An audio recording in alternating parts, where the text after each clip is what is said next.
오늘 성경 말씀은 마태복음 7장 13절에서 20절입니다. 오늘 본문은 기도의 응답의 확신 촉구와 황금률에 대한 교훈을 기록한 7절부터 12절에 이어 생명의 문과 거짓 선지자 분별과 경계에 대한 교훈을 기록하고 있습니다. 오늘 본문을 통해 우리가 얻을 수 있는 구체적인 교훈들이 무엇인지 살펴보겠습니다. 오늘 본문 13, 14절은 성도들에게 신앙의 결단을 촉구하시는 말씀입니다.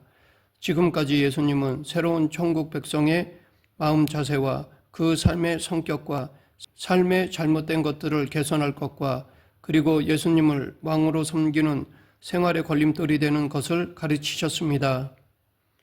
또한 천국 백성의 특권도 알려주셨습니다. 그러므로 이제 그 말씀과 법을 들은 사람들에게 내 나라는 이런 나라다. 그러니 들어올 것인지 아니면 그냥 예전의 길로 갈 것인지 결단을 내리라 라는 의미로 이 좁은 문에 대한 말씀을 하신 것입니다.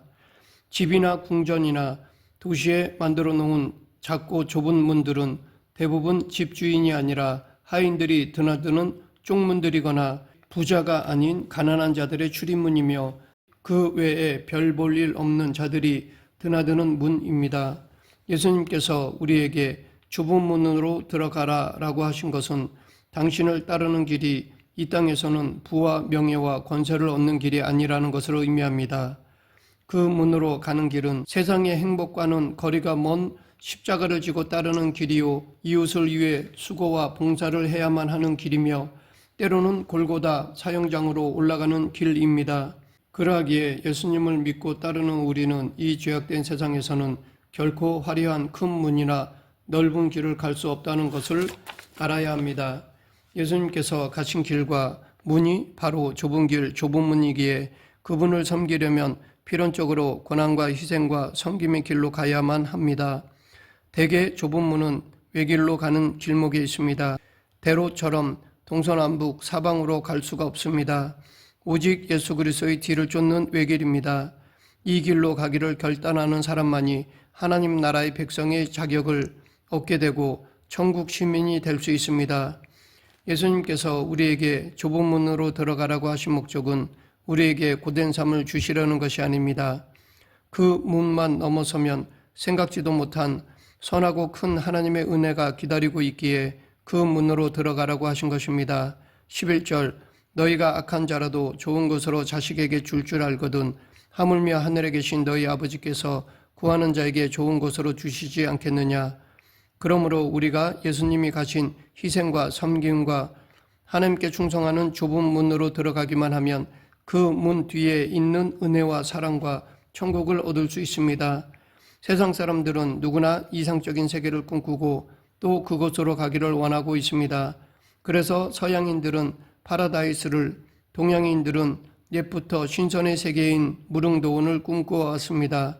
이것은 병도, 늙음도, 죽음도, 다툼도 없는 세계입니다. 그런데 이곳으로 가는 관문이나 길은 매우 좁고 위험하기에 발견하기도 어렵고 또 한 번 나온 후에는 다시 들어가기 힘든 곳이기도 합니다. 천국으로 가는 길과 문이 그렇습니다. 그 문만 찾아 들어가기만 하면 놀라운 신세계가 기다리고 있습니다. 영생 구원의 선물, 하나님 아버지의 영원하신 사랑과 언약, 그리고 진리와 천국 기업이 우리를 기다립니다. 그래서 예수님은 당신을 양의 문으로 비유하셨습니다. 그리고 그 문으로 들어가는 자마다 구원을 얻고 또 들어가며 나오며 꼴을 얻으리라 라고 하셨습니다.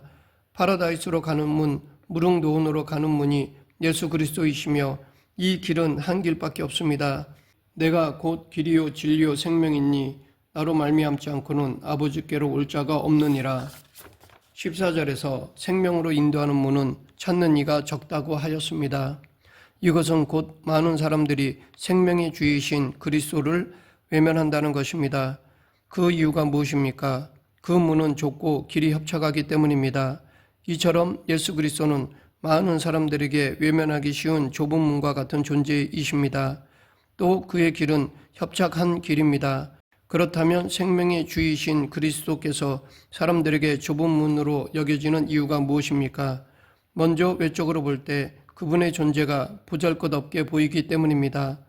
이스라엘이라는 속국의 가장 변두리인 갈릴리 나사렛 출신 목수를 누가 구세주라고 상상이나 하겠습니까?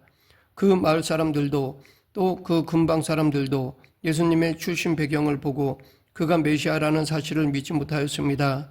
이 사실에 대해 이미 구약성경은 메시아가 사람들의 관심을 끌지 못할 비천한 신분으로 오실 것을 예언했습니다. 그리스도께서 왕궁이나 살인들인 공회원의 아들로 오시지 않고 이름 없는 나사렛 목수의 가정을 통해 오신 것은 외적 조건보다 당신의 메시아 되심과 천국 권세를 진정으로 믿는 자들만 당신의 백성들로 삼기 위함입니다. 그래서 약하고 천한 자들로 믿게 만드시고 천국 백성으로 삼으셔서 훗날 심판의 날에 넓은 길로 다니던 자들을 부끄럽게 만드시려는 것입니다. 다음으로 그리스도를 따르려면 섬김받는 대신 섬겨야 하고 받는 대신 주어야 하며 평안 대신 고난과 수고를 겪어야 하기 때문입니다. 즉 세상의 인본주의 가치와는 상반된 빛과 소금의 역할을 하여 자기를 희생해야 하기 때문입니다. 그로 인해 수많은 사람들이 이 문을 버린 것입니다. 가룟 유다도 그래서 반역했고 데마도 다시 세상으로 돌아간 것입니다. 마지막으로 예수님께서 만들어 놓으신 구원의 진리가 쉽고 단순하기 때문입니다. 십자가에서 죽은 한 죄수의 흘린 피가 온 인류를 죄와 사망과 하나님의 진노에서 구원해 줄 구원의 근거요 진리라고 믿는 것은 쉽지 않습니다. 이 세상을 구원할 메시아의 사역은 세상적으로 뭔가 크고 위대한 일을 하는 것으로 받아들이기 쉽습니다. 그래서 예수님의 십자가는 당시 유대인들에게는 거리끼는 것이요 헬라인들에게는 무식한 이론으로 들리는 것이었습니다. 그래서 그리스도의 복음을 유대인들은 이단으로 규정하여 전하는 것을 금했고 아덴 사람들은 비웃고 조롱했습니다. 이렇게 단지 예수님의 십자가 은혜를 믿기만 하면 구원받는다는 진리가 쉽고 단순하기에 오히려 믿지 못하는 이들이 많았습니다. 이것은 지금도 마찬가지입니다. 어쩌면 기독교도 유대교나 다른 종교처럼 어떤 특별하고 어려운 조건을 제시하고 사람의 공적과 종교적 공로를 요구했다면 믿는 자들이 더 많았을지도 모릅니다. 이렇게 예수 그리스도의 구원의 진리는 이 세상 사람들의 가치관과 거리가 멀기에 좁은 문으로 보여집니다.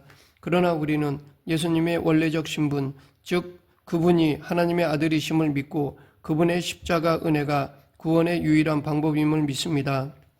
그런데 이 믿음은 정작 우리 스스로 만들어낸 것이 아니라 성령님을 통한 전적인 하나님의 은혜입니다. 그러하기에 우리는 우리에게 믿음을 주신 하나님께 감사해야 합니다. 하나님은 예수 그리스도라는 천국의 최고 보화를 발견할 수 있도록 우리에게 은혜를 주신 것입니다. 그 은혜로 우리는 예수 그리스도를 영접한 자들이 된 것입니다.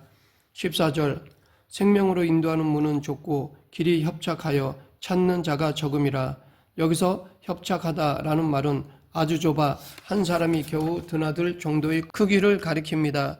감옥에서 탈옥하는 영화를 보면 탈옥자들이 감옥을 뚫고 탈옥한 통로를 보면 매우 협착합니다.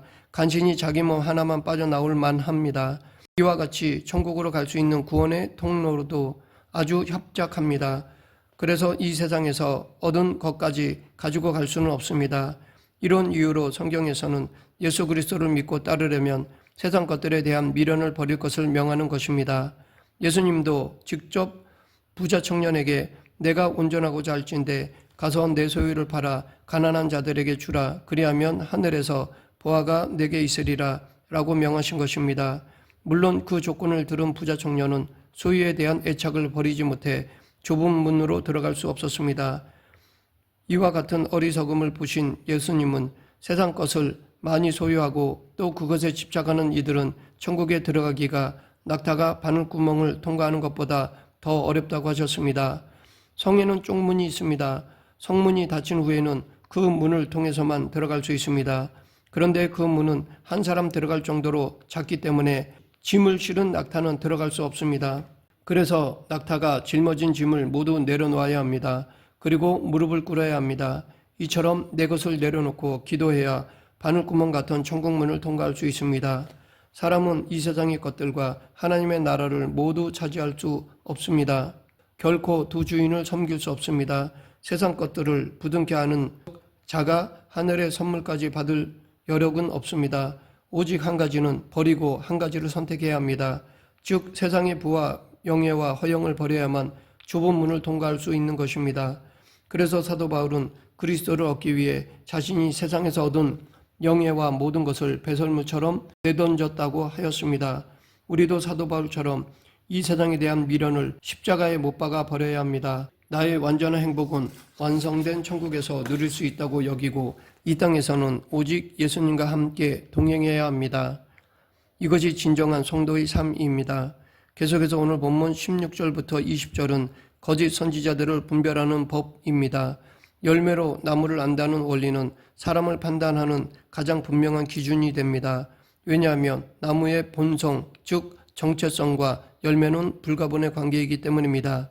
예수님께서 가시나무에서 포도를, 엉겅퀴에서 무화과를 딸 수 없다고 말씀하신 것은 열매가 그 나무를 증명하기 때문입니다. 즉 열매는 나무가 무슨 나무인지 보여주는 가장 분명한 결과물이며 나무의 본질이 바뀌지 않는 한 그와 상반된 열매를 맺는 것은 불가능하기에 열매로 그 나무를 판단할 수 있습니다. 하나냐는 유다 왕 시드기야 시대에 있던 거짓 선지자였습니다. 하나님은 예레미야를 통해 바벨론에게 항복하라고 하였는데 하나냐는 하나님이 바벨론을 꺾으실 것이라고 거짓 예언을 하였습니다. 하나님은 예레미야를 통해 그의 예언이 잘못되었고 바벨론에게 포로로 잡혀간 뒤에 회복이 있을 것이라고 말씀하셨습니다. 결국 거짓 예언한 하나냐는 그의 죽음으로 그의 거짓 예언을 증명하였습니다. 이물라의 아들 미가야는 북이스라엘 아합 왕 때에 활동하던 선지자였습니다. 아합과 여호사밧은 전쟁에 임하기 전 여호사밧의 요구로 여호와의 뜻을 알기 위해 예언자들을 불렀습니다. 400명의 예언자들이 예언했는데 시드기야와 400명의 예언자들은 전쟁에서 승리할 것을 예언하였습니다. 하지만 미가야는 그들과는 전혀 다른 예언을 하였습니다. 결국 거짓 예언한 시드기야는 골방에 들어가 숨음으로 그의 거짓 예언을 증명하였습니다. 말씀을 맺겠습니다. 사단은 교회가 악할 때는 교회를 핍박합니다. 그러나 교회의 힘이 세지면 여우처럼 거짓 교사나 목회자들을 침투시켜 교회의 본질적 생명을 헤아려 합니다. 이 같은 사단의 계략은 광야에서 예수님을 시험한 사건에서도 알 수 있습니다. 우리는 이러한 거짓을 경계해야 합니다. 거짓에 미혹된 자는 예수님이 가신 좁은 길이 아니라 세상의 넓은 길에 마음을 빼앗긴 자들입니다. 오직 의의 길, 좁은 길을 걸어가므로 유혹을 이겨내는 저와 여러분이 되길 간절히 축원합니다. 기도하겠습니다. 사랑과 은혜가 풍성하신 하나님 아버지, 거짓 유혹에 넘어가지 않도록 늘 믿음에 깨어있는 저희 모두가 되게 하여 주시옵소서. 예수님 이름으로 기도드립니다. 아멘.